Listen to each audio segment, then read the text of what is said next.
Good morning and welcome to another spectacular sunrise over the wilderness areas of Africa. And we do sincerely apologize for our late start. We've been battling gremlins. Well, I haven't personally, but our tech team and our final control team have been desperately battling with the gremlins, and they have managed to chase them away. You are on a live safari, and it could not get better than this view. My name is Jamie, and this morning Adrian is on camera with me, and oh, they've gone. I was about to say we're not just looking at the view, we're looking at some lions as well, but they've decided to wander down off the bottom of the hill. But that's okay, we will find them once again for you. This is a live safari. We're going to take you on a journey through the Masai Mara of Kenya, as well as through the greater Kruger area of the Sabi Sands in South Africa.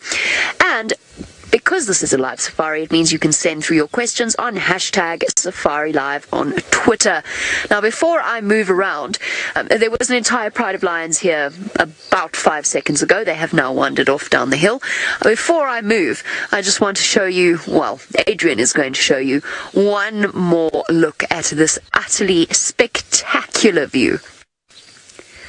It absolutely poured last night, despite the fact that we are technically in the dry season, or the drier season in the Mara. It bucketed down last night. So everything's a little bit damp, there's lots of water about. I'm sure we are going to be using our slippy slidey catchphrase. Of course, no matter where you are in Africa, you are almost guaranteed a spectacular sunrise. Let us transport you to a different view of the sunrise in South Africa. Yes, indeed, it is a different view of the sunrise. Unfortunately, the sun actually rose about half an hour ago, and we had a magnificent sight of it from here. But here you are. I do apologize for our technical glitches. There you see the mists of the valley of the great Mlwamati, and interestingly, that's the only mist that we can see from here, and that's, of course, because that is low ground. And, oh, well, there are bits of mist there that you can see now. That'll all be little river valleys in the gentle undulating topography of the 8.5 million acre Greater Limpopo Transfrontier Park where we find ourselves right now. My name is James Henry. It's marvellous to be with you today. These pictures, of course, are brought to you by the last and greatest French Gabonese Air Force pilot, Sébastien Rombi.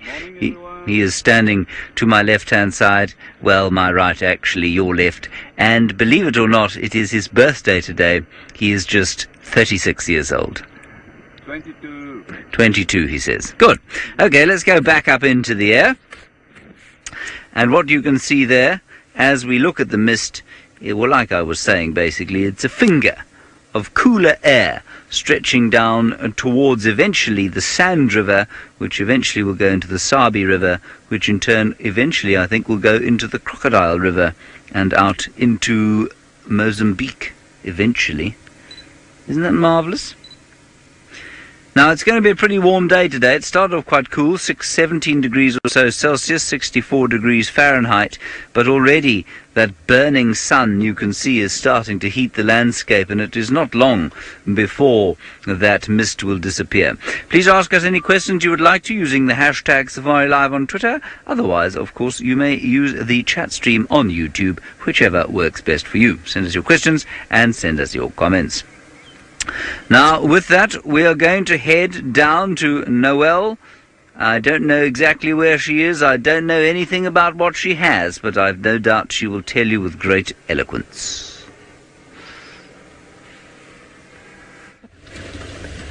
Thanks, James. Good morning, everyone. I am Noelle, and on camera today I have Davi. How's it, Davi? And we are on the search for Tondi. Sorry about all those technical difficulties earlier, but it's given us a good chance to really search areas that are sometimes difficult with signal for our vehicle, and she hasn't popped up quite yet. We've got one more place I want to check for definitive. She might be there, and then if not, we're going to keep carrying on and seeing what else. The area that's just to our west where she was moving from, there was a huge herd of elephants that came past last night. Lots of elephant tracks around, so very difficult to find herd tracks. But leopards, especially leopards with a small cub, do like to habitate certain places. So as long as she isn't off hunting and she with her cub. Hopefully that means that we will find her. So that's our plan for now. And then I think maybe after that we might go and have a look for that herd of elephants. We'll have to see. Hi, James. It is definitely Feline Friday, so yeah, we're definitely going to try and find you some cats for sure.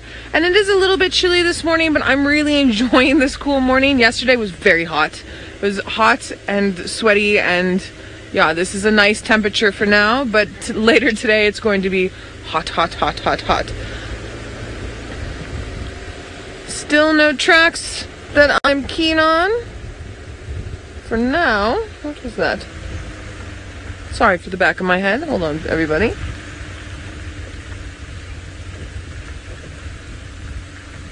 No.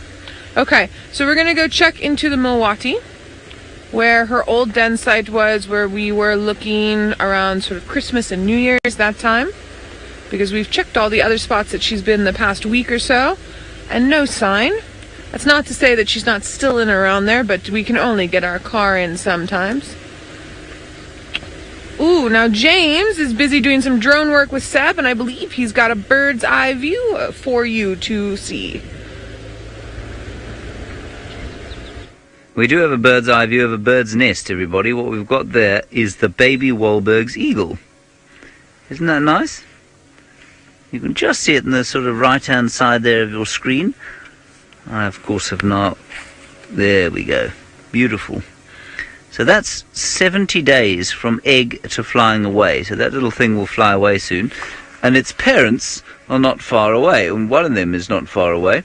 Seb, can we try and get a view of Mr. or Mrs. Wahlberg there? And they seem quite relaxed with the presence of this flying object, which is quite nice, really. This is the pale form Wahlberg's eagle's nest.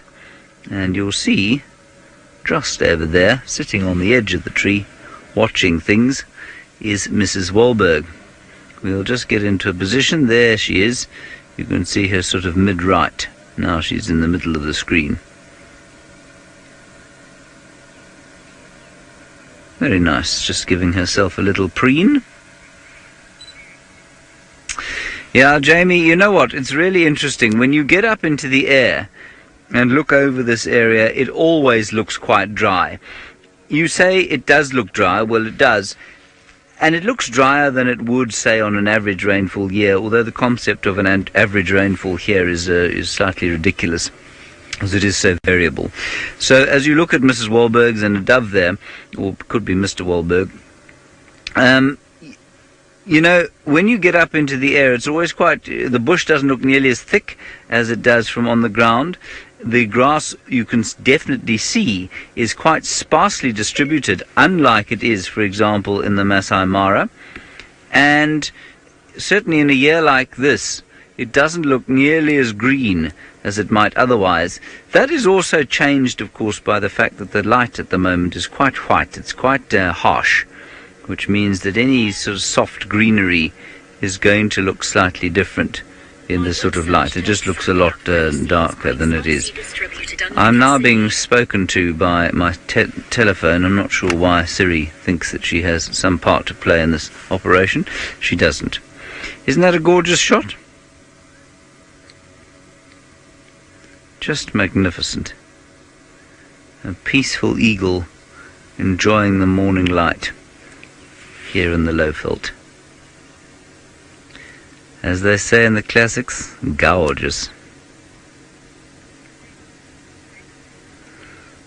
Alrighty, Brentley Smith has managed to find something a little more land-based than this, and a little larger. Let's head across to him. It will be fascinating.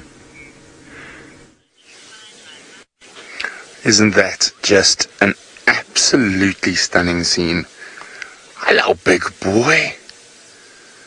A lovely big male elephant with the picturesque background of the Olololo escarpment. And you can see he's quite dark from all the rain we had last night. We had an inordinate amount of rain last night.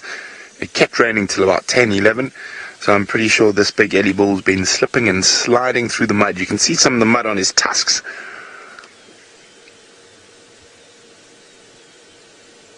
Isn't that gorgeous? Oh yes, come this way, come closer to us. Oh, he's magnificent. You can see very much a left-handed elephant. His left tusk is much shorter than his right, and he's obviously used that. And you can see how it's not sharp, and he's used it to tear bark and for various other things. But definitely a left-handed elephant, or left-tusked elephant to be exact. Now, good morning, my name is Brent Smith. I have the one, the only Batman on camera, and of course we are coming to you live from the Masai Mara in Kenya with this absolutely gorgeous old gentleman. Now, if you'd like to ask us any questions, remember, hashtag Safari Live on whatever platform you might be watching. Hey, big boy. There is something so peaceful about spending time with these big lone bulls. They do not seem to have a care in the world.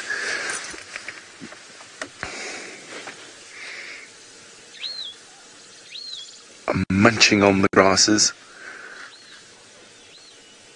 And I'm going to keep quiet. It's so still this morning, you'll actually hear him plucking the grass out of the ground.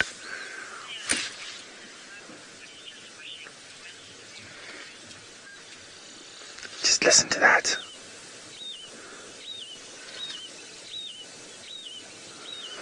Isn't that beautiful?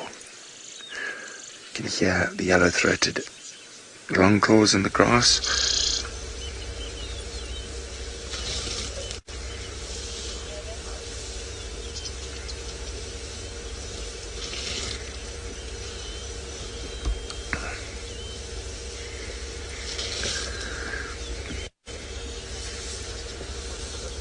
It's just so peaceful and stunning, not a breath of wind at the moment.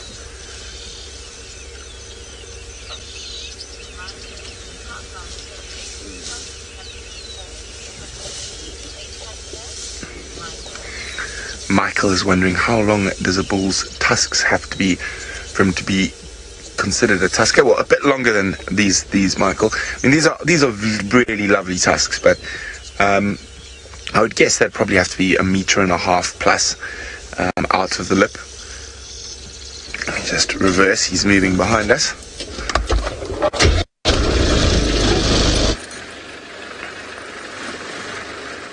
Oh, it is just the light and the Ellie and the escarpment and the sky and the clouds. It's just absolutely gorgeous this morning.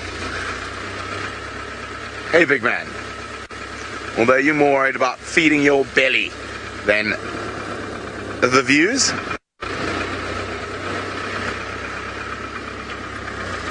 Oh, you've got a little itchy head. A little scratch, scratch.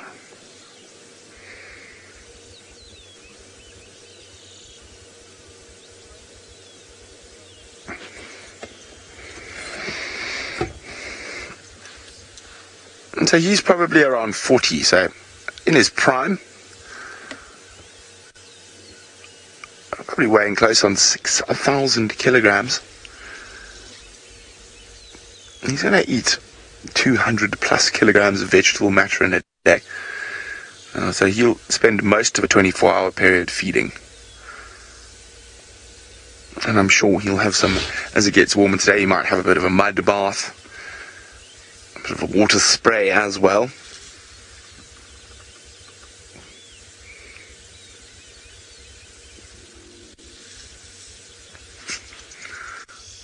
Oh, magic.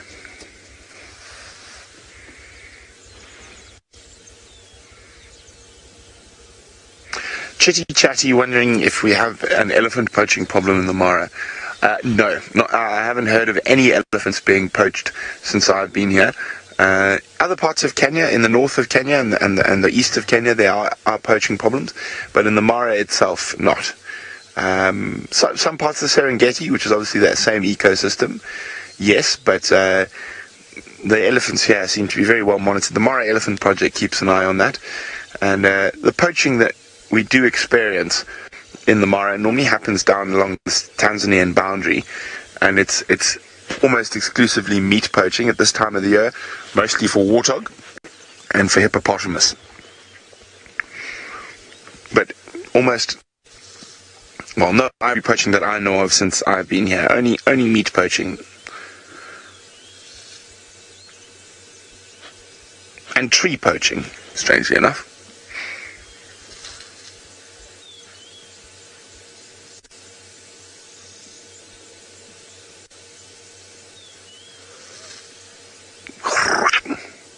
Now, you wouldn't. It's actually really difficult. If you tried to grab a bunch of grass as big as that Ellie's grabbing with his trunk and tried to pull it all out at once, you would really struggle. That just shows you how absolutely strong these animals are. And they're able to just whack that whole big thicket of grass out. Well, it seems like he's going to head off towards the Shini forest, and you can see it in the background. Maybe we'll catch up with him a little later, or maybe he'll catch up with Jamie and the lions. That's the direction he's heading in. So as I said that, he's heading off in the direction of Jamie and the lions, so let's send you a little bit higher up the hill to go see what they're up to. I'm searching for the lions. I promise you, when I started my morning, there were 17 lions on that slope. There are now no lions. Let me just show you exactly where I found them. And, well, it would have been hard to miss them. They were lying in the middle of the road. Oh, goodness. Lots of rocks here. We've had the Olololo Pride, also known as the Angama Pride, visit us a few times during the course of an evening up at the top where our camp is. So when we found them, they were sitting at the top part of that road. Oh, there we go. That's Angama. There's our camp. And then we found them up there. What they've done is they've disappeared down into the forest that runs along little sort of the drainage areas that run from the escarpment. We've got lots of little valleys, and they've disappeared down into those forests. They're here somewhere. They were very, very full. So I suspect they've gone to go and find themselves something to drink, and they're probably going to sleep off some really full bellies down here in the shade. Now, this is right at the boundary of the park. Now, you've visited South Africa, and you've seen in that particular area, that whole reserve, while absolutely massive, it's an open system, it still has a fence that runs along the border of that reserve. The Mara has absolutely no fences at all. So the animals are free to move right up to the top, right out of the reserve itself, and then they'll come back in. And that's something that they do regularly. Oh, lions, you have deserted me. Quite devastated. I really wanted to start my morning with that particular pride. I still haven't done a proper head count. There should, for our new viewers, in theory, for that pride, be 17 lions. 4 of them are adult females, the rest of them are their cubs. A mixture, all of the females have cubs, or youngish cubs. A mixture of different ages between about, I would say about 6 months now and close to a year, 10 months old. So I've done my very best to try and find them for you. Come on, we can do it. Back up the hill. But I've had absolutely no luck. They have deserted me. As to what they were up to on the top of the hill, well, I think they've had a wonderful evening, judging by those full bellies. Okay, well, we're going to give up, I think, on the lions. I'm going to give it one last shot up at the top, but otherwise I'm going to leave them for their morning. Let's head across to Noel, who this morning is searching for a big cat, but a big cat with spots.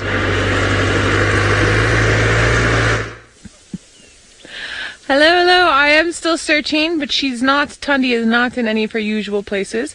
So we're going to bumble around and see what else we can find. Scott, on his morning off, is out driving around because that's what he likes to do, and he's looking for some lions, so I'm hoping to hear from him. So we're heading up to our northern boundary, and we are going to go check the Biffleshoek Dam. Thanks, Bex. Apparently I had sunscreen on the bridge of my nose. I'm getting older now, so I have to wear sunscreen. I'm getting pigmentation on my face, so thank you. Thank you, madam.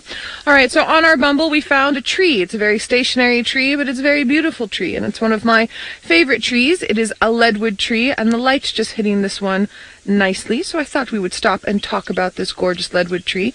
Now, from time to time, we talk about conservation issues across the continent, and Brent was mentioning about elephant poaching and where it is and where it isn't. But another thing that happens is poaching of trees and the cutting down of trees.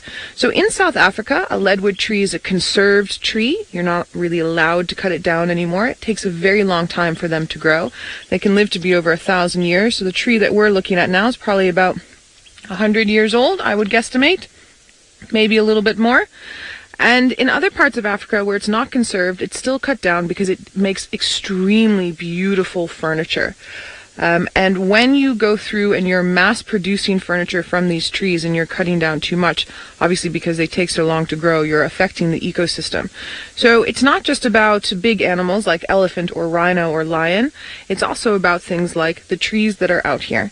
And so with that in mind, it's also important to remember all of the ecology has to work hand in hand, and it's good to know that it's not just about just the leadwood and just the rhino and just the elephant, it's all of them in conjunction. Now, as I keep talking about this beautiful tree, we're going to keep driving on and looking. So this tree, as tall as it is up, Monique, you were asking about tree poaching. Well, there you go. Oh, Monique, another thing that's poached in South Africa that is very, very difficult are cycads. So we don't really get them here. But I don't know if any of you that are on your computers want to maybe Google a picture of a cycad quickly and put it up for everyone so that they can see. I don't have my plant book with me today. And there is a cycad in the Waterberg called a Eugene Murray cycad that only grows in that particular part of the Waterberg, and a lot of them are actually microchipped because people go in and steal them. They can reach up to about 50,000 Rand on the black market. That's another tree or plant that gets poached. And sometimes you won't even know. You'll go to shops in Joburg or Pretoria or around the country and go looking for cycads that are not endangered and are grown specifically for you to put in your garden. And you might get a Eugene Murray cycad not knowing about it because of the way that they come out, just in case someone didn't know how much they were worth. So that leadwood tree, as tall as it grows up, the root structure is the same way down. It's one of the reasons why it can grow for so long. It's basically if you were to take a mirror image like in a dam or a lake or a pond like this. So there's the soil there. Very, very sturdy root system. And that also means that root system helps generate really nice fertile soil around it because of how those tap roots work. When I used to work in the Waterberg, that's actually where I met Steph for the first time. I was in the Waterberg. We used to go hiking up to where those Eugene Murray cycads were. Sheila, you're asking what I mean about a stationary tree. Sheila, it was a little bit of a tongue-in-cheek joke. When we talk about wildlife and what they're doing when we're calling on the radio, we'll say that they're mobile and which direction. So let's say we're talking about lions, for instance, and the lions are mobile, or they're stationary, which means that they're lying down. So I was just being very cheeky. Sheila, it's stationary because the tree's obviously not going to go anywhere. And Tundi, we can't find Tundi at the moment. She's not stationary at all. She's off gallivanting around. I'm cheeky today. I'm in a cheeky mood. It's weather. It's nice and cool. Now it's warming up. The sunlight's beautiful. But we need rain desperately. I had to do a town trip yesterday to go get supplies. We needed water and fuel and things like that. And as I was driving out, the way that we drive out, we drive through some of the communities and then you drive along the edge of some of the other reserves. 1 or 2 reserves that I passed by, still looking nice and green, but a lot of the other ones that I was passing by are brown, brown, brown, brown, brown. And our water table in this area still hasn't recovered from our drought from the other year. And James mentioned it this morning with the drone, and as we're driving around now, things are not looking as lush as they should seem. Now, Mother Nature-wise, it'll help take some of the not so prosperous genes. I think that's what I want to say. But she did such a nice job in our last. We'd get another drop. Hoopoe up in the tree there. Beautiful African hoopoe. It's just flown up with a D-curved beak there. We don't always get them. But now my friend James is south from me, and I believe he's still working with the drone, if I'm remembering correctly. So I think we'll head over to him while we still bumble about. Well, not so much with the drone, but with the hyena. and she seems to be heading towards the old den or Philemon's cut line, which is a road here, sort of mid-southwest. Now, my game drive radio is not working, so I know Noel is looking for Tundi, and so I'm going to ask Rebecca to tell her that we've got tracks at Philemon's Dip Junction, Philemon's cut line. They are going in an easterly direction. I have not followed up, but I may have a look there just now. Now let's see what this hyena is going to do. Now you will see the drone in picture every so often. That's what you're looking at now. We've just obviously got to transport it somehow. And as Rebecca says, he's my new companion, Marvin the Matrice. We're not allowed to give him a name, apparently. It's too much name. Here's our beautiful hyena. Hello, my dear. What nefarious activity are you up to? Found something to eat. Can you just sneak forward?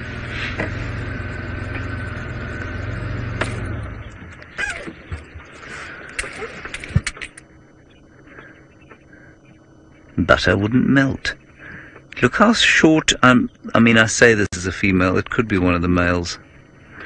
I don't see them regularly enough anymore to be able to tell you exactly who this is. It'll be one of our clan, I think. I wonder if Tundi didn't do some damage to something around here yesterday. And as she did that, obviously there would have been some injury. The other thing I wanted to say, sorry, Owen, I got distracted by my train of bad thought, was that hyena has got a very short coat. So the sort of thickness of the summer coat has been reduced. Let us reverse slowly. I'm going to follow this hyena because I think that this hyena has got some inkling as to where the leopard is.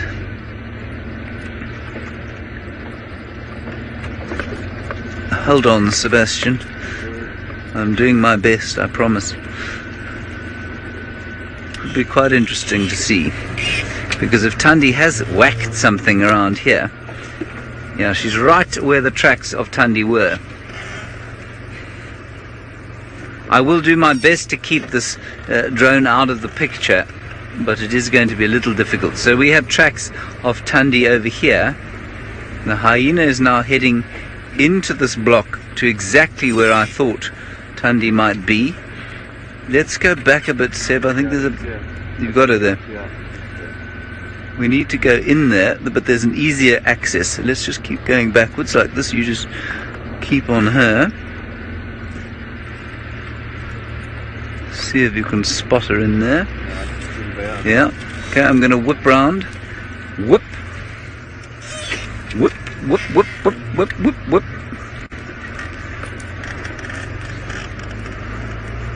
There she is.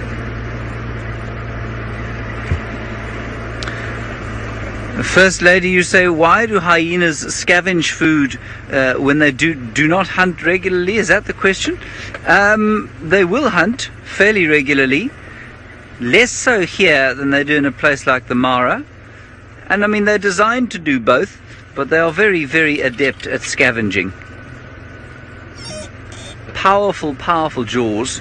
She's heading to exactly where I would have gone to look for this leopard. And Noel did look for this leopard. But of course, when a leopard doesn't wish to be seen, it's very easy for it to hide. There's a leopard track, but that looks like an old one. There we've got a newer one. So the leopardess came up here, and the cub track. Both of them have come up this road here.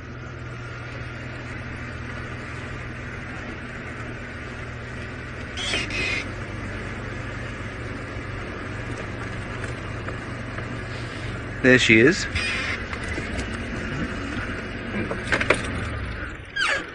Now, a question from somebody whose name I'm afraid I missed about whether hyena hunt solo or on their own. In this area, they do a lot of solo hunting and solo scavenging. Up in the Mara, much more in groups, but they will come together in groups from time to time in this area, as they did yesterday with the lions. There were 10 of them in a group. Now the tracks of the leopardess go out of this area, and I don't know therefore what this hyena's doing. They come straight out of here and they go down that way. I know that Scott and Noel, Scott's out sort of helping tracking.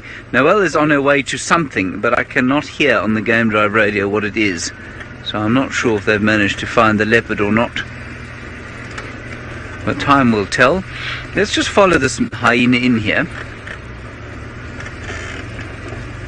and then we'll go and follow those tracks.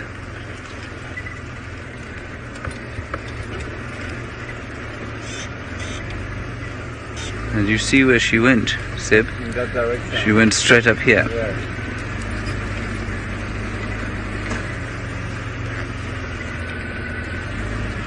Thank you, Michael. You say that this is Ribbon's daughter, Heart. Thank you very much. That's this hyena, everybody. Many of our viewers experts in hyena identification. And that's who this is. All right, let's head across to Noel and find out what it is she is looking for. Hello. Well, I am on my way to something magical that Scotty D has found for us this morning. But on our journey there, we've come across this really beautiful bachelor herd of huge male kudus. One's going to come across the road just now. Gorgeous.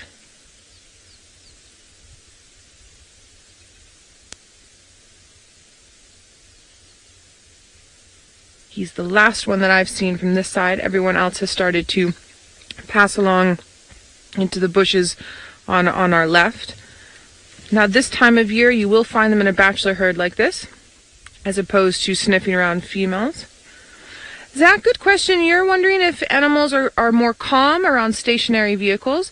Zach, it depends on the species and it depends on the individual. Some yes, some don't mind. So, for instance, Hasana doesn't mind what we do. These kudu would prefer that we're probably stationary, although when we came up they weren't too fussed, and I think that's because there's quite a few of them around. It also depends on what's happened in the animal's day. Elephants, for instance, they prefer that you're stationary, but I think that has a lot to do with the fact of their hearing is so good that the vehicle is just extra loud for them, and so it just makes it a little bit frustrating. It's just, you know, annoying in the backside of the ear there. All right, so gorgeous kudu that have crossed the road for us. Got a nice little visual there and beautiful little scenery. Where we're headed is up this road and then a little bit south. It's going to take me a couple of minutes to get there, but we're going to go and be on our way. And hopefully, by the time we get there, we will have some very nice views for all of you. So those kudus, my favorite thing about a kudu is from a standstill, especially these big males, they can jump over 3 meters high. That is 9 foot, roughly, 9 foot high, from a standstill. Basically up and over this vehicle with some space to spare. Absolutely incredible. And part of that has to do with the way that they live and where they live. So we got a nice scene of them crossing in an open area, but kudus have a tendency to want to be in the thicker bush. So if you're in the thicker bush and you've used the stripes on your body as a camouflage and the way that your horns camouflage in, and yet a predator's still around, your next chance of escape would be to be able to jump like that from a standstill. So it's another way that Mother Nature has put in the checks and balances for the prey and the predator. Now, Jamie is searching for the Angama pride up in Kenya, far north from us, about 1,600 miles north and east of us. So I think let's head on up to her while I'm busy getting to where we need to go. I'm searching for the Angamas. I've also wound up in a position where I'm not stuck so much as I just can't move. And I'm still not entirely sure how it happened. I'm not stuck. I'll get out in a second. I'm still trying to fathom how, when the main road is there, the main road is right here. I'm still trying to fathom how I'm in this position. I was driving quite happily on the road, and all of a sudden we were not on the road anymore. Sorry about that crash cutting, everybody. I see that Pajamas Patterson is stuck in the mud again. I really have absolutely nothing of any kind of criticism to say to her. It's just sympathy for the earful that she's going to get, of course, when she returns to her home tent and has Brent Leo Smith pointing at her and laughing loudly with his big voice. The hyena went wandering along here up into this. Just do yourself a favour and have a little look up this beautiful dry stream. Now I reckon at one stage it must have actually flowed, at least sort of once or twice a year, and now there is no water flowing here. So the hyena, I don't think, is after this leopard. I think we were correct about the track, so we'll go and see if we can't follow up on them behind us. I'm going to be quiet for 20.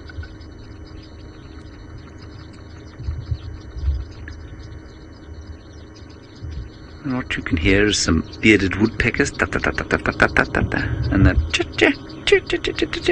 red-backed shrike.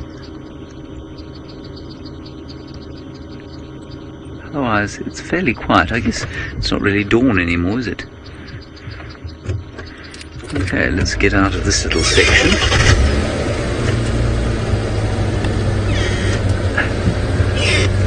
Maritza, absolutely she would. You say, would that hyena murder Tundi's cub if she found her? Absolutely she would. There would be absolutely no qualms at all demonstrated by that hyena. I might get stuck as well here, become the marshmallow king. Wouldn't that be a disaster? Hyenas will kill any young predators they come across. Lions, hyenas, well, not hyenas, lions, wild dogs, leopards, anything they can. It's all for competition, they say.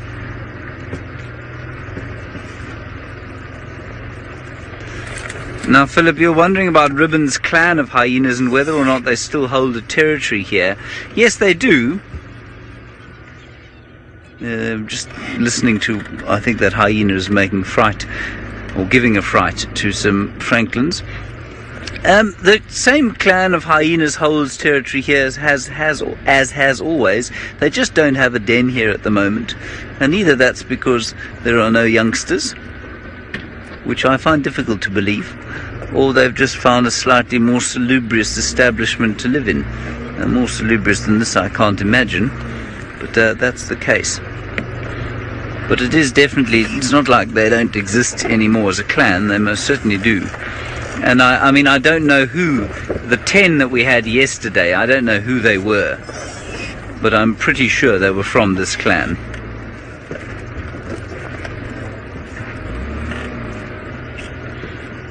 We just have to drive very gingerly through here because Marvin will fall off his legs. He's quite a fragile fellow, is our Marvin. Ah, wonderful. Jamie Patterson has managed to unstuck herself, which is excellent because at least the haranguing she will be subjected to later on will not be quite as long as it was going to be. That's not stuck. I was not stuck. Just to clarify, that does not count as being stuck. I feel as though the universe is conspiring against me. You know, with the gremlins hitting as I popped out. Took me 2 seconds. I just had to rock us out of where we were. Took me 2 seconds to get out. I demanded a replay that I was denied. My justice has been denied. Oh, we weren't stuck. We're fine. Took us. We just needed a little rocking to get us out. Adrian, we weren't stuck. We were not stuck. We were not stuck. Thank you. So Adrian's on my side. That doesn't count. That happens all the time. Even to Brent, who is the best driver ever. Should we go have a look at our hammerkorp nest quickly? Since we're here, what's our standard catchphrase? Slipping and sliding. Doing a lot of slipping and sliding this morning. Let's go and see if our hammerkorps are feeling productive. Maybe, I'm going to turn around, maybe 45 minutes. watching them build their nest. It was fascinating. I chatted to Taylor, who said they've been busy on it for the last month, but she doesn't think that it's their primary nest. She thinks they're actually working on 2 construction sites, which is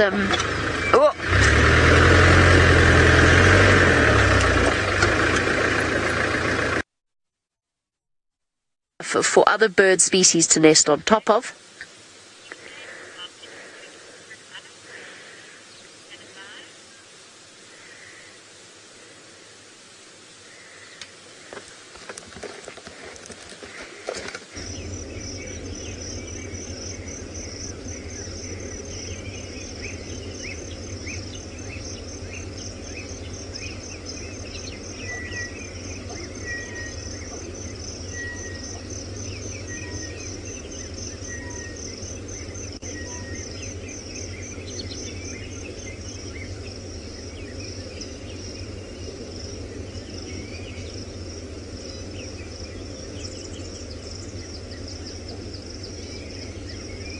We just had a brief moment of, I don't really know what happened. I'm just going to say we had problems. It's one of those things, bringing you a live safari from various places in Africa. It comes with its own complications, but we're back up and running. We thank you for your patience this morning, and I'm sure our teams are very busy fighting off the gremlins to make sure it doesn't happen again. Back to our hammerkorp nest. They're not here today, and I'm deeply disappointed.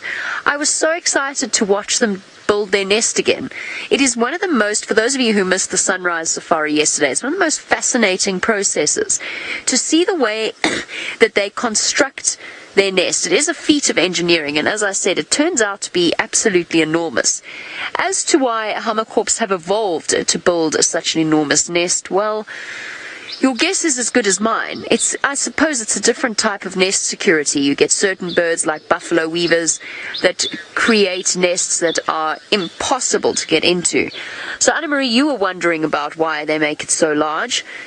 It's interesting, isn't it? For a bird that is not much larger than a large pigeon, a little bit larger than a large pigeon, it is a strange thing that they feel this instinctive need to create such an enormous construction. And I don't know why exactly that would be.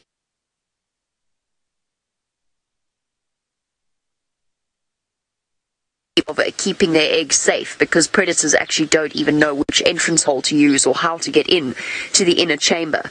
But what we're looking at the moment is the construction of that inner chamber. And eventually, and I don't know, we don't know how long this is going to take them, particularly if their sole focus is not on this nest. But eventually, when this is complete, you'll see exactly how it all works and the enormity of what they have constructed. And I know there's a couple of hammerkorp nests on Djuma. I'll keep an eye out for a completed one here, and we can actually show you the difference. I don't know where they've gone, though. Is it a holiday home? Perhaps. You know.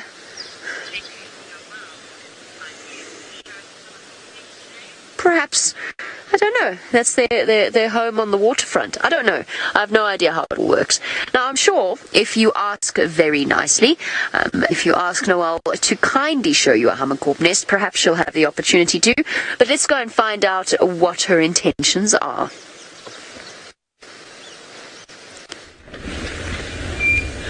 Yeah, I would love to be able to show everyone a hammerkorp's nest. The really good ones that I know of are over on Chitwa, and I'm not quite close to there at the moment.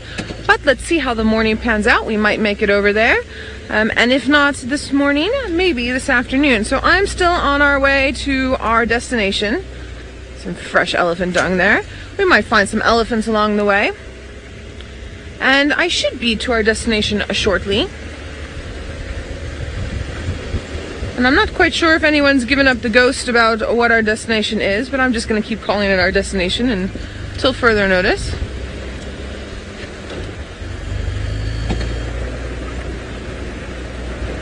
And I'm amazed at how, I don't know if we actually want to point the camera at the sun, but the sunrise this morning was really beautiful. There was lots of mist and beautiful orange colors. And then within the past sort of 30 minutes, it's just turned extremely bright and makes it very difficult to see and very difficult to look into the bush in that general direction. This summertime usually has a much more mellow light, but for some reason in the past sort of week it's turned very, very harsh and very white. Could have a little bit to do with the heat. I'm squinting. I found myself squinting, which is bad. It gives you wrinkles. Shouldn't squint. Pull my hat down real low. Okay, so I'm gonna come around the corner here and then come around another couple of corners and then get onto a 2-track, and then we should be there. Does anyone have any ideas about what we might be looking for? Or going to, I should say.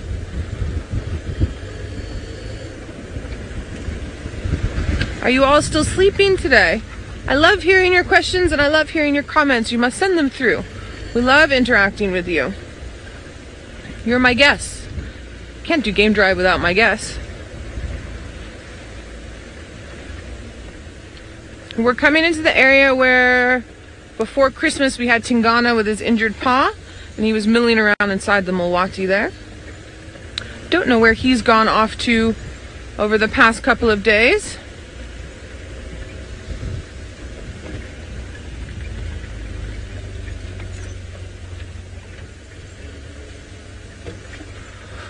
Ooh, Anne, good question. You're asking me to compare size of antelopes to moose, deer, and elk. So, Anne, the last time I saw a moose was probably about 30 years ago. Maybe 28 years ago. A moose is very large. I would compare a moose and an eland together. And I would do a kudu and an elk together, but I think a kudu is actually a little bit bigger than an elk, but that's roundabout. And then an impala and a white-tailed deer are roundabout the same size. There's going to be some variation there, but in your head, that's pretty much how you can put it in. I do think a moose is a little bit bigger than an eland, but I've got a funny story about that. So I've got a very good friend who's Dutch. She's from Holland. So an eland is the African species. An eland is a moose. So he had a friend. He had a friend that was working at a zoo in Holland, and the zoo wasn't for exotic creatures. It was for creatures from temperate places. So, you know, deer and stuff. So this guy goes online to these places where you go, like auction houses, and he's now purchased an eland. Okay. But now he's sorry. So he purchased this eland, and they make a big thing about it, and they go, and then all the press is there. So this man thinks he's purchased a moose, right? And all the press is there, and they open the shipping crate, like the big truck, and out comes an eland, not an eland, an eland from Africa. So they were all expecting this huge moose to come off. Oh, I'm sorry. I find it the funniest thing ever, because my whole question is, if you're purchasing the species for your zoo, why didn't you look at a picture? Like, what's going on there? Anyway, I was told that story about 10 years ago, and I still find it highly amusing. So an eland is a moose and an eland is an eland. Roughly the same size. Okay, we're almost to our destination. I totally have the giggles back. I'm sorry, it's so funny. Cody, you're guessing Tingana? And Top Mod, you say wild dogs. Ooh, Top Mod, I like the way you think. Cody, I'm sorry. Tingana, I'm not quite sure where he is. And Top Mod, if it was wild dog, I would not be driving as slowly as I'm driving. But both very, very good guesses, and both something I would love to see. There they are. Look, look, look. They're hunting. Sorry. It's just moved to the left. It's just behind this bush here. There. And it was stalking and running, and we just came past a niala here while I was busy with my giggle fits. It's gonna come through the bushes just on this side, and around the corner.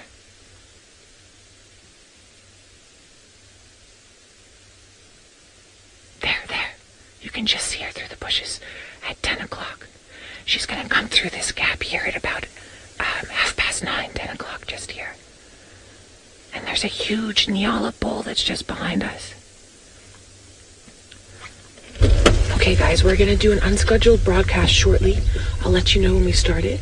When we do it, I'm just gonna be quiet for a bit, but for now, I'm gonna do my little whispers with you. Okay, if we focus here and then zoom in into those shady patches, we should pick her up. I'm not sure if we've managed to get any of her on screen yet. Little bits of her. Little bits of her. There, she's coming towards the back. I just saw her move off there. Yeah. Okay, now what I'm gonna have to do to be able to catch this is I'm gonna have to turn around and reverse a little bit. So I just need you guys just to stick with me. And I'm gonna do everything I can not to interfere with anything, but so that everyone can also see. The other Davi, look. The other lioness is just here.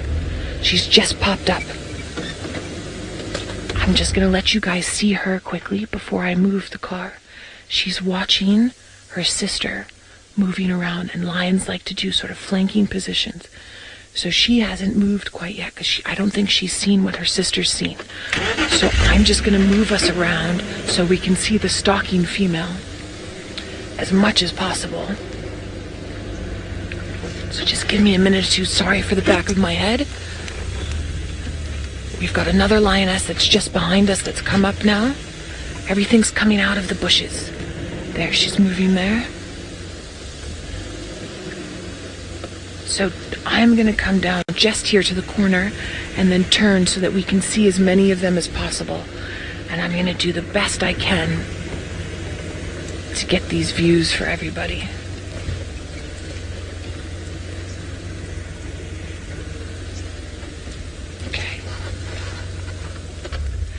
So, we've got a lioness that's behind us that this niala bull doesn't know that's here. And we've got a female lion that's in front of him that niala bull doesn't know that's here. I'm gonna stay here. I know I'm talking in a very tiny whisper, but I don't want to do anything that's going to hamper the situation. I think our best bet, to be honest with you, is to focus on this niala bull. Alright guys, I'm going to hold off speaking just for a little bit, so just stay with us.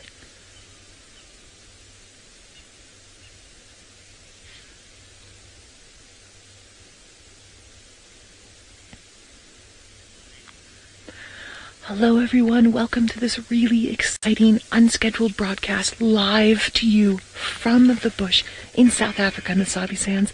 I am Noelle. On camera I have Davi, and we are busy in the middle of a hunt with lions. So they're hunting this niala, and I'm trying really hard to talk very quietly. He doesn't know that the lions are here. And we have two lionesses. I've got goosebumps. I'm so excited. We've got two lionesses. One's coming from behind him, and one's actually behind us, who are busy trying to figure out how to get to this niala bull without injuring themselves and without spending too much energy. Now I can't... Oop, there it runs. Something's happened. It's seen something. I can hear that other lioness running over there. I don't want to start the car quite yet. I don't want to give up the goose. The wind has changed. That's what's happened. The wind just switched around and blew from the other side, so that other lioness was coming through here. Okay, I think that we are going to be able to move now. One of the reasons why I didn't want to move before and why I'm talking like this is that you don't want to do anything that would interrupt the hunt. And we positioned really quietly and really carefully so that we could get as much of the action as possible. But I think that the wind... Rev, you'd like to know how fast the lions rev? The lions will stalk until they're very close, and then they can do about 80 kilometers an hour, but they can only do it for about 22 meters. They can't really do it farther than that. And I think, unfortunately, because of that wind change, that niala bull has gone off, so I don't think that they're going to manage to get anything more. If it was something like a cheetah can do about 120 kilometers an hour. And they would have kept chasing after it, but here comes the lioness. She's just poking out. So she wasn't far from that niala. She was maybe about 10 meters or so from that niala. Here, you're gonna see her just through here. So this is the one that where the wind changed, that the niala could smell. Kaylee, you're saying, does that antelope have good eyesight? The niala doesn't have bad eyesight, but they use their sense of smell and hearing more. And it was the sense of smell that gave it away because of that wind change. So now this lioness is standing there like, oh, I was almost there. If the wind hadn't changed, she would have done it. She would have managed. Oh, spectacular. So we didn't get to see a full hunt and chase, but this was still amazing. Because remember, predators are not successful 100% of the time. If they were, there wouldn't be any prey species left. Lions like this are only successful at the most about 37%, 35% of the time. So there's 3 lionesses here that I've seen, so their success rate's only going to be between about 9 and 15%, so about 12%. But I hope that got you all as excited as I was. Ellen, you're asking, are there any other prey species by the lions? Not that I've seen. It was just that niala bull.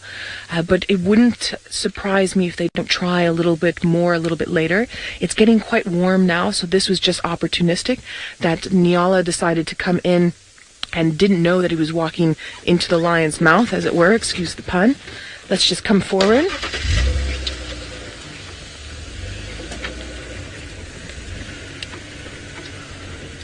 All right, I think that for now, the jig is up, and I don't think they're going to hunt anymore. So I think that we are going to carry on with our regular show on YouTube. So for any of you that's joined us from any other platform, please hop on over to YouTube. Safari Live is where you find us. And we will be waiting there for you. And we do this twice a day, every day, live from Africa, from here in South Africa as well as in Kenya.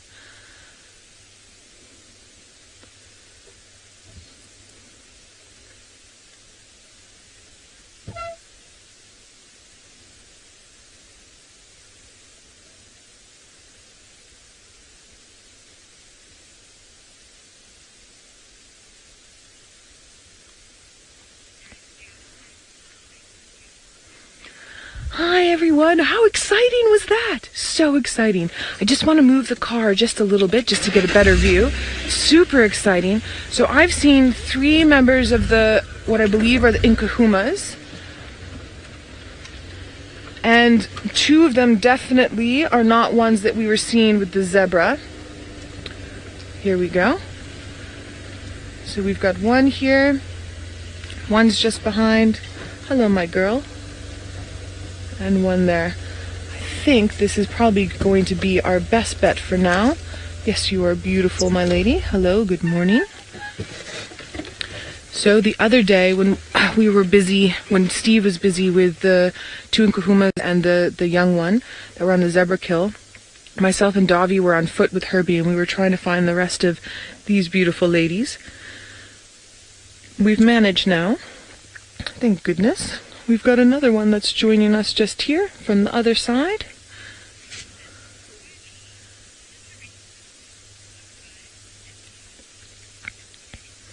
Kobe indeed. As far as I know, this is the rest of the Nkuhuma pride, and they're looking very hungry. This lioness in front of us especially is looking very hungry. So Amber Eyes and her sister and the youngster had that wonderful zebra kill, and it doesn't look like the rest of the pride that I can see right here has had anything to eat recently. So that niala would have been nice for them, but we're not far from the dam. We're not far from Galago Pan in front of Little Galago. We're also not far from the main dam in front of Djuma. So there will... Oh, my girl, your wound is not... Let me just zoom in on there. Okay. It doesn't look nice, but it does look like it's still healing. It does look like she might have opened it up again, possibly while she was hunting. But I'm not concerned to the point where I'm gonna, I'm like, oh, but it was looking better last time I saw her, but I haven't seen the Nkuhuma since, oh, sorry, that's my hat. I haven't seen the Nkuhuma since January, but she was walking fine when she came through. We'll monitor it as much as we can, obviously. She's got a little nick on her face there as well. I can see more lions now. Just to our 10 o'clock in the bushes. So yeah, I'm pretty sure this is the whole rest of the Nkuhumas. You can just see the back and an ear. Oh, there's a little head poking up. Davi's got a bit of a different angle than I do, so I think all of the other cubs and mums are in that side. So yeah, this to me looks like the majority of the Nkuhumas. Fabulous.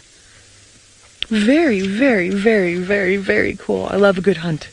I love a good hunt when it's successful for the lions. I also like a good hunt when it's successful for the prey. It's just the anticipation. My goosebumps have just gone away. But this female here, to me, is looking in very good nick. And she's a lot paler than her sisters. She's not a white lion, but she's definitely a pale lioness. And now a sleepy lioness.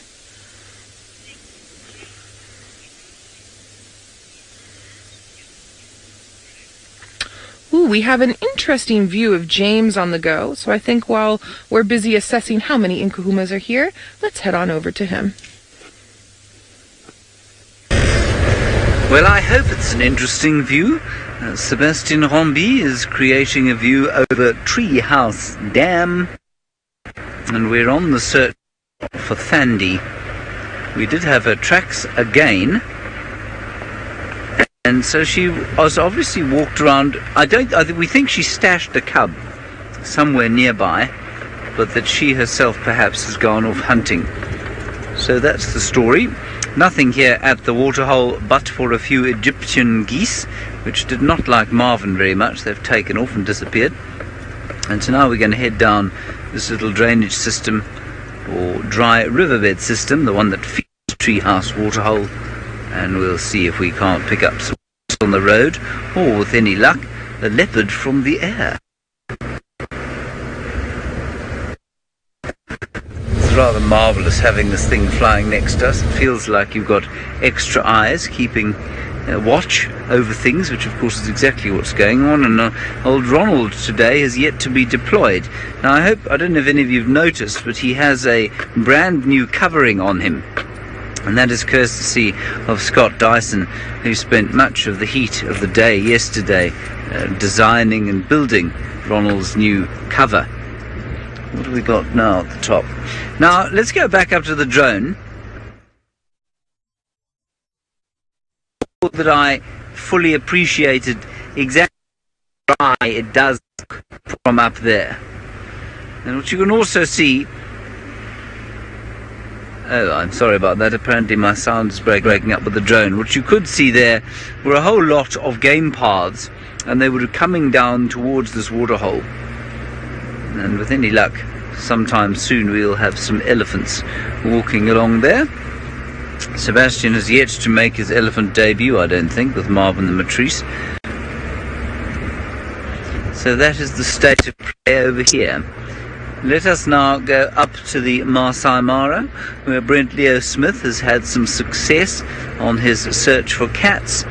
He's had, in fact, triple success with his cats. How very exciting. Well, the Morogoro girls had a lot of success last night, judging from those fat bellies and the amount of hyena that are lurking in the background, and there's some jackals. So lots happening here. The lions not doing much, but I can't see what they definitely killed something quite close to here last night. And as I said, I'm just saying that because they're big bellies, and there's about 7 or 8 hyenas around us, and 2 black-backed jackals. So there was some hunting happening, and obviously success. Just very happy. Probably during the big storm last night. So I don't think it was recent. But during the big storm last night, the hyena and jackal over there. Oh, it's one of the senior females from the North Clan, and you can tell that by the fact that she's wearing a collar. So the Mara Hyena Project is researching this clan in this area, and there's about 90 individuals in North Clan that Ralph likes to visit. Look at the jackals! Now, the jackals might have a den close by, and that's why they're uncomfortable with that hyena close. So they might nip at the hyena, knowing that they're fast enough to get away.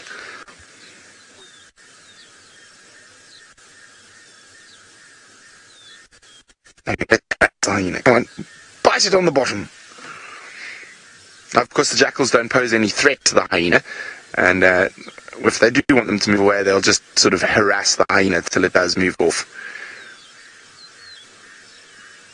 I wonder what the lions ate last night. It was something fairly sizable. Probably a topi, I'm guessing, around out on the topi plain. Look at those jackals.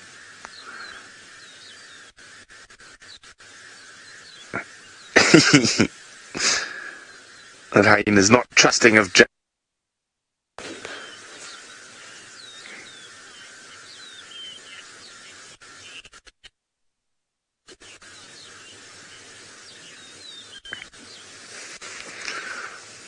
Joe says, what is the size difference between a jackal and a hyena? It's a little bit too far to see from here. Well, Joe, a jackal's probably the size of a large terrier, whereas a hyena is significantly bigger. A big female hyena will weigh 60 plus kilograms. Those jackals probably weigh at the most 9 or 10 kilograms, but probably a bit less, 6-7 kilograms. So, and that big hyena with a collar probably weighs 55-60 kilograms. To give you an idea of weight, and obviously the height you can see from here, and then a big height difference. Look at that, isn't that incredible? Now the jackals know they're fast enough to get out of the hyena's way, if the hyena did decide to become aggressive to them.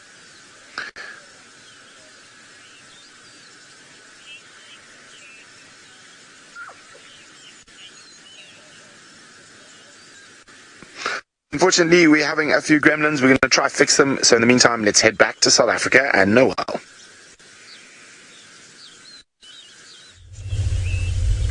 I'm so sorry, everyone, for the technical difficulties with Brent's audio. I believe he's having robot voice, so please excuse us for that. We're still here with the Nkuhumas.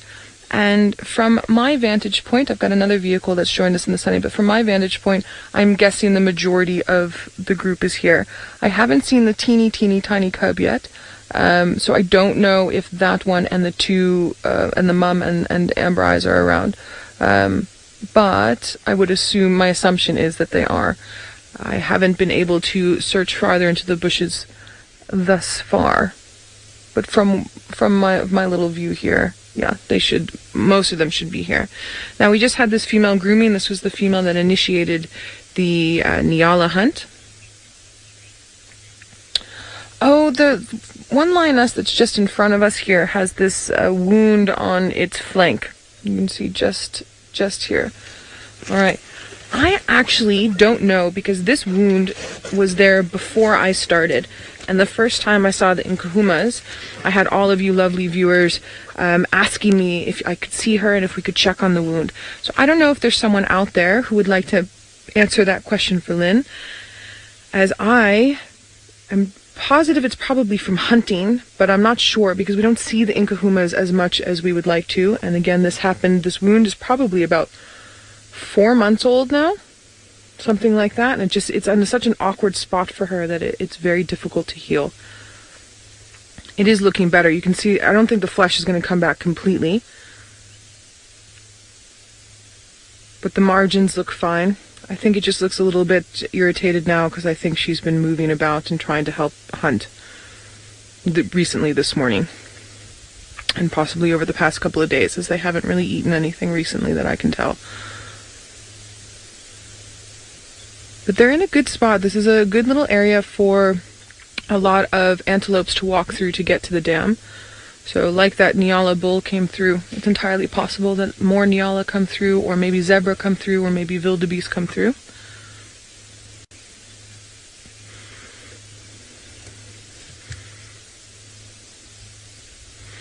Monique, that's a really great question. So Monique, when you have different litter sizes within a pride like this, and you have a scenario where you've got one female with a very small cub, and then the rest of the cubs are a lot older, what you're going to see is that mother has different nutritional values than the rest of her pride mates. She really needs to supplement her diet more so than they need to, because she needs to produce that milk.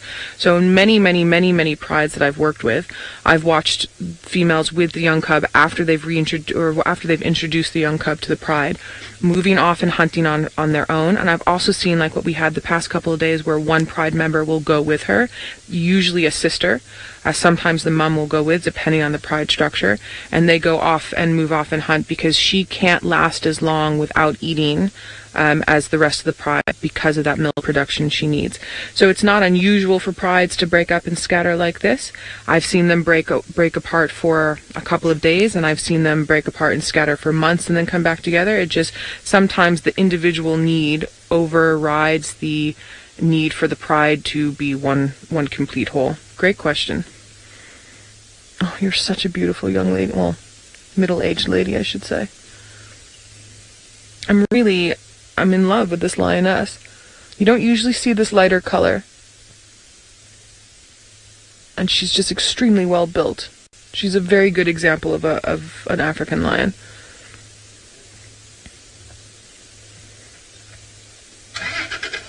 Sorry for the noise in the background. Our other vehicle is just moving around.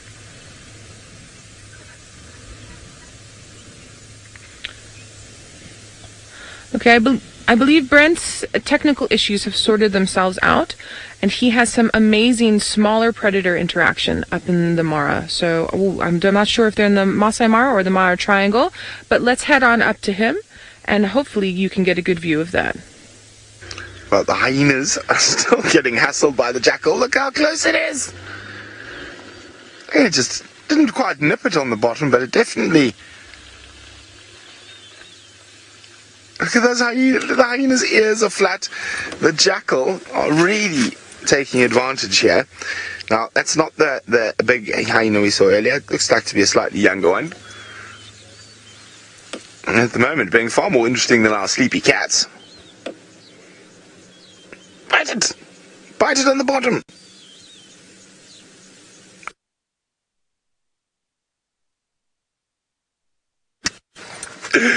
Bite it!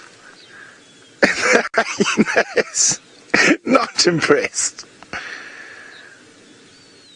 Okay, I'm going to try to get a little bit closer to the hyena and the jackal.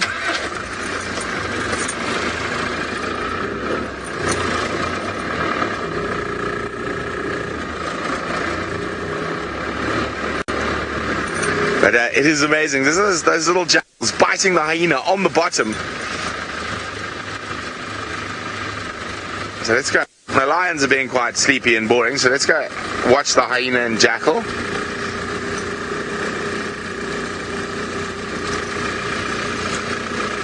Well, Kesha is wondering, do they name hyenas like they name the lions? Yes.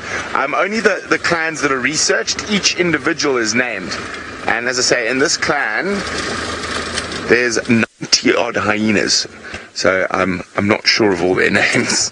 To be honest, I don't think I know any of their names. There we go. Isn't that incredible?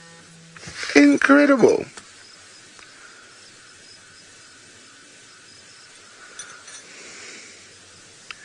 Bite it. Now you often see some wonderful little interactions between the different predators, but this is very special.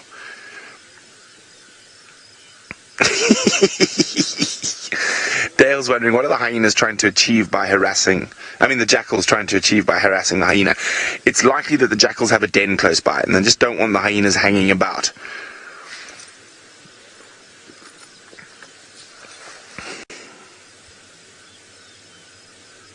Just getting a good bite in there. Not too serious at the moment from either parties.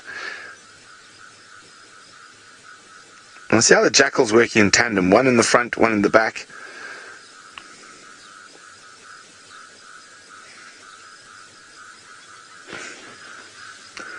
There we go. Hyenas decided enough. The jackals have won. And the jackals are pushing home their advantage. Molly is wondering, are they young jackals or adults? They're definitely adult jackals. It's an adult pair. As I say, I'm pretty sure they've got a den close by, and that's why they don't like the hyena hanging around.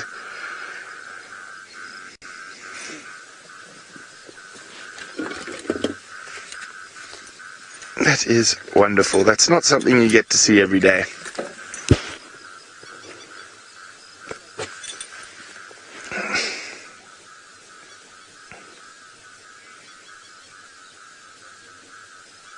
Bite him on the bum!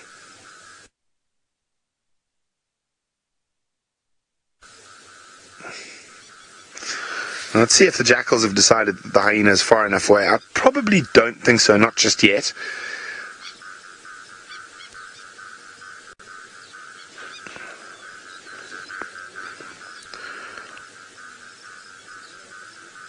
I'm pretty sure they must have a den close by, and that's why they're escorting the hyena off.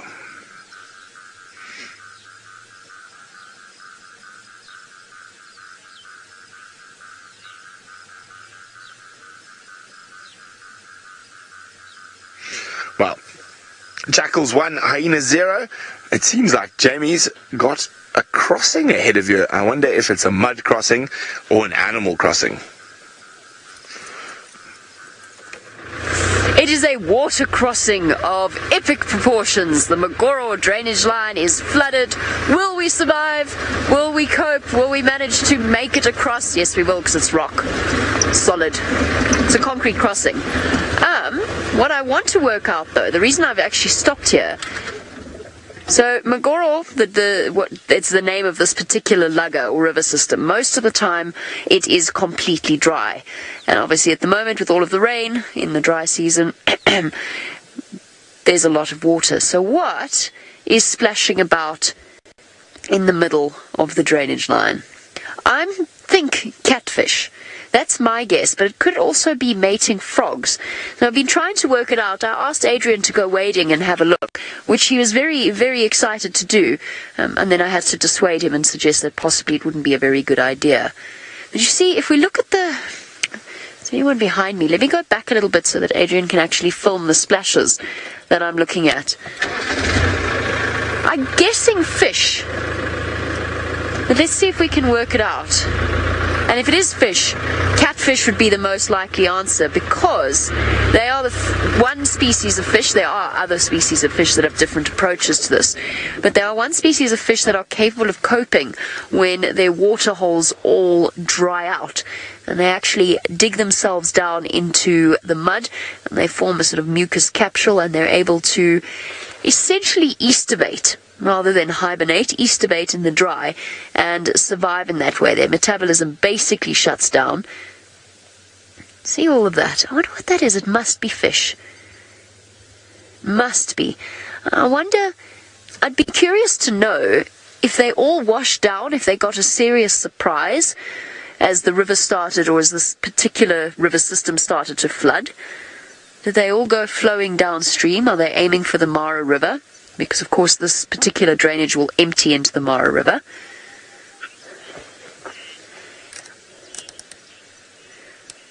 Fern, absolutely, there could be snakes in here, particularly pythons. So the African rock python is very fond of spending time in the water.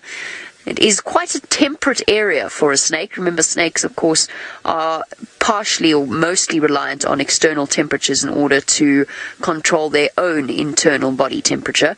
And water is relatively constant, and generally, after a nice sunny day, quite a lot warmer as you go into the evening and you get that drop in temperature outside. So yes, there could easily be pythons in here. The one and only python I have ever found in my time in the Mara was in water. It was in the salt lick. Cobras could potentially be in here. Lots of species of snakes. Little brown house snakes might be around. I've seen lots of them swimming before. All snakes are quite good swimmers. There could also be a crocodile, potentially. And what's interesting me is what's making these little ripples. I'm almost certain that it's catfish, or barbel, as we term them in South Africa, because it's a word that is beautifully suited to the South African accent. Barbel, with our inability to pronounce vowels as different sounds.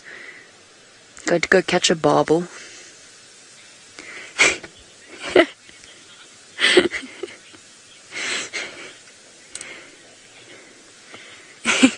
Sorry, Rebecca's making me laugh. She's repeating the word barbel. Highly entertaining. Okay, well, we figure out the mystery of the ripples in the water. Oh my goodness, that is a fantastic title for a book. The Mystery of the Ripples. Anyway, let's go back across to Brent to find out whether our jackals have decided or actually managed to escort the hyena off the premises. Well, we're back at a sort of a standoff again. Now, I think there might be a little bit of meat left around there from the lions last night.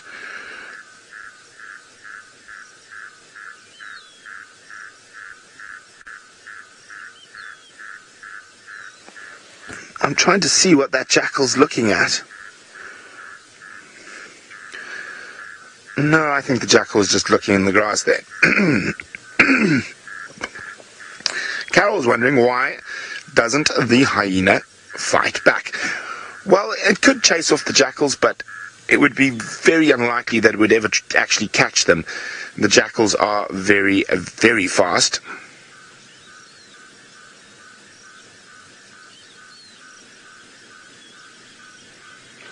And they are quick enough to dive in and out of a lion's jaws to grab little snippets of meat around a carcass. And the hyena isn't nearly as quick as a lion is, so I think they seem to be content with the hyena being about 20-30 meters further than it was down the road.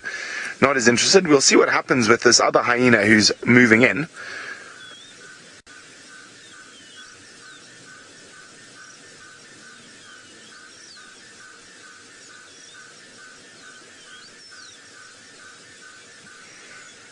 What is about to happen here? Will the hyena stop at an acceptable distance for the jackals, or will it keep moving towards where we are, which is about where the jackals started harassing the hyena?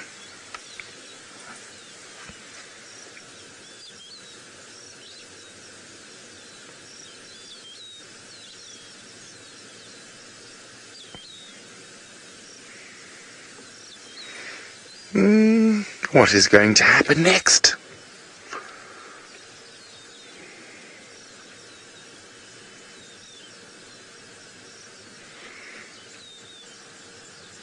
One of the jackals is actually laid down in the grass. Well, it looks like the hyenas might say, hello.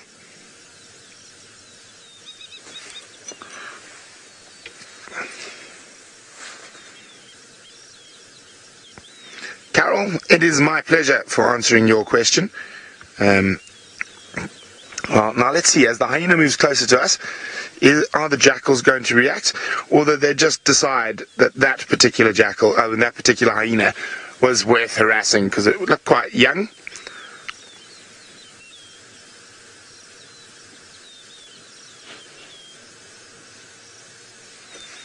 Have a quick look behind me, see if the lions are still absolutely flat, not moving.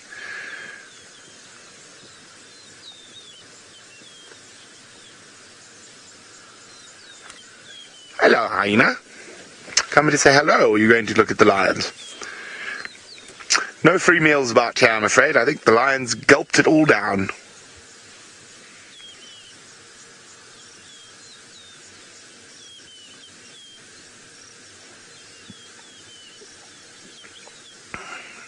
So interestingly enough, the jackals have completely ignored this hyena. So maybe it was just that hyena that it felt like having a bit of a game with. Jackals can be quite playful. Now let's have a look what this hyena does. I'm just going to let it get a little bit further past us. I don't want to give it a spook. But let's see how close it gets to the lions.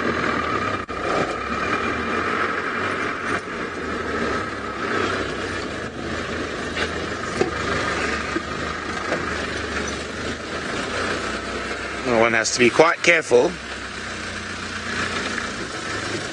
with the amount of water and mud around these parts at the moment.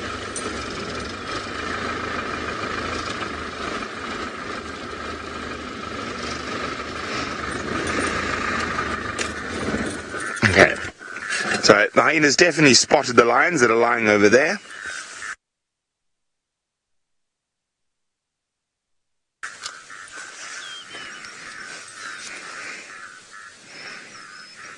Hello, Francis from Israel. Francis is wondering if the jackals were to harass the lions in the same manner that they harass the hyenas, would the lions attack back? Yes, they would. But if there was a den with small pups close by, the jackals would probably not get as close, excuse me, to the lions. But they would yip and yap and make quite a lot of noise to get the lions moving. So the hyenas keeping going, closer and closer.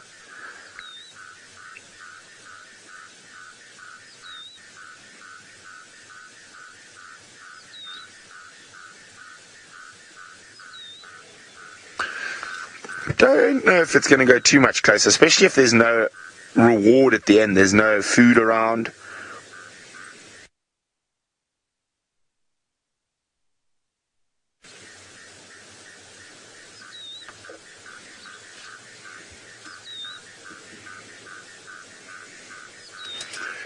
And you hear the frogs in the mud next to us.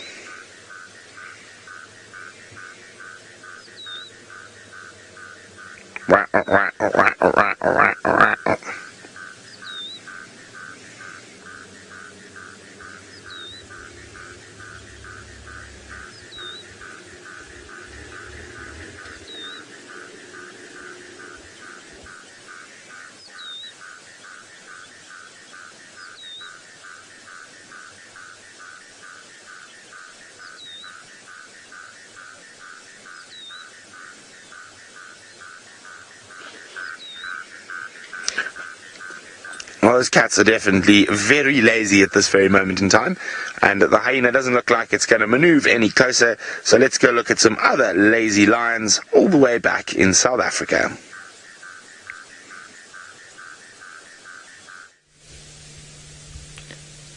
Cheers, Brent. We do. We've got very lazy Nkuhumas. We've got one of the juveniles just in front of us here. We've moved around. We had a really great shot of that wound from that female, but she's moved away. So I just wanted to chat just one last time about it. So a hunting wound doesn't necessarily mean it's a wound caused by an animal they were hunting. It's just a wound that occurs whilst hunting. And that plays up with the fact that Tristan thinks it has to do with a tree, so either falling out of the tree, or I would actually say even possibly from maybe pulling a wrong move while hunting and getting a gouge out. And then where she was sitting, if you can imagine the backside of a lion when they lie down, the haunches sit like this. The wound, like this, the wound is right in the middle of this haunch. So every time she sits down or lies down like this way, it goes in, and then every time she stands up, it opens up a bit. So that's one of the reasons why it's having trouble healing. It's what we were just noticing with her now. But yes, compared to when we saw it in November, looking much better. And I do think that it will heal. I just think it's going to take quite a long time because of where it's situated. Now, we were hearing oxpeckers just a little while ago, and one of the lionesses that was hunting earlier has picked up her head. She's not lying down anymore, and she's busy keeping an eye out.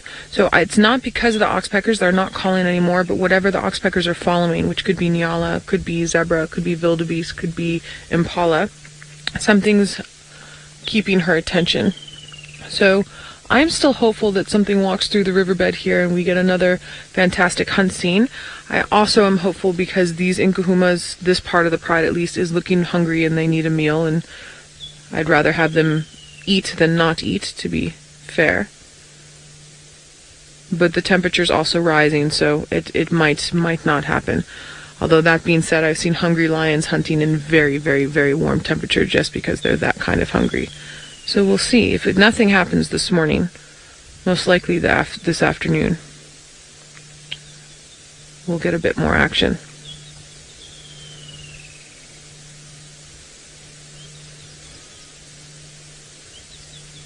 Can we hear all the bird sounds in the background?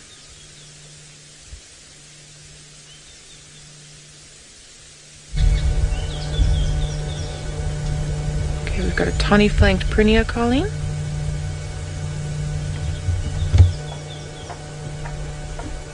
Of course, now that I want to do bird sounds with you, all the birds stop.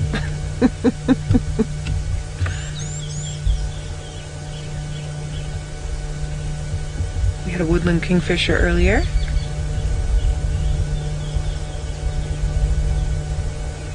We had a Llewellyn's cuckoo just now.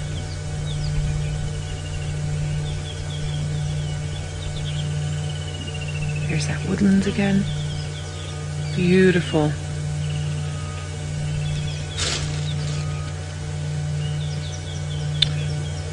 Ooh, Jamie's been looking for a crocodile, and I'm wondering if she's found it. I hope she's still in her vehicle, not traipsing around on foot. Crocodile can jump twice its own body length, or launch itself twice its own body length. So let's go have a meander up there and see what she's up to. I have